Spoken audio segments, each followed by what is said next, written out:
ഇനി കുവൈറ്റിലെ ചില വാർത്തകൾ കാണാം. ജലീബ് അൽ ഷുവൈക്കിലുള്ള സുരക്ഷിതമല്ലാത്ത കെട്ടിടങ്ങൾ പൊളിച്ചു മാറ്റാൻ മുനിസിപ്പാലിറ്റി നടപടി ആരംഭിച്ചിരിക്കുകയാണ്.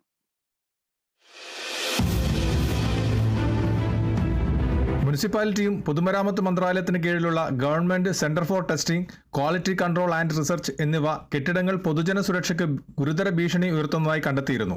സുരക്ഷിതമല്ലെന്ന് കണ്ടെത്തിയ കെട്ടിടങ്ങളിൽ നിന്ന് ഒഴിഞ്ഞുപോകാനും തകർന്നു വീഴാനുള്ള സാധ്യത കൂടുതലാണെന്നും മുനിസിപ്പാലിറ്റി നേരത്തെ കെട്ടിട ഉടമകളെയും താമസക്കാരെയും അറിയിച്ചിരുന്നു. നവംബർ 4-ന് 67 കെട്ടിടങ്ങളിലെ താമസക്കാർ ഉടൻ ഒഴിഞ്ഞു പോകണമെന്ന് മുനിസിപ്പാലിറ്റി 2 ആഴ്ച അന്ത്യശാസനം പുറപ്പെടുവിക്കുകയുമുണ്ടായി. നിശ്ചിത സമയപരിധിക്കുള്ളിൽ ആവശ്യമായ നടപടികൾ സ്വീകരിക്കാത്തതിനാൽ ഉടമകൾ പരാജയപ്പെട്ടാൽ പൊളിക്കൽ നടത്താൻ നേരിട്ട് ഇടപെടുമെന്നും അറിയിച്ചിരുന്നു. തുടർന്നാണ് മുനിസിപ്പാലിറ്റി നേരിട്ട് കെട്ടിടങ്ങൾ പൊളിച്ചുമാറ്റൽ ആരംഭിച്ചത്. മുനിസിപ്പാലിറ്റി ഡയറക്ടർ ജനറൽ എഞ്ചിനീയർ മെനാൽ അൽ അസ്ഫറിന്റെ മേൽനോട്ടത്തിലായിരുന്നു നടപടികൾ.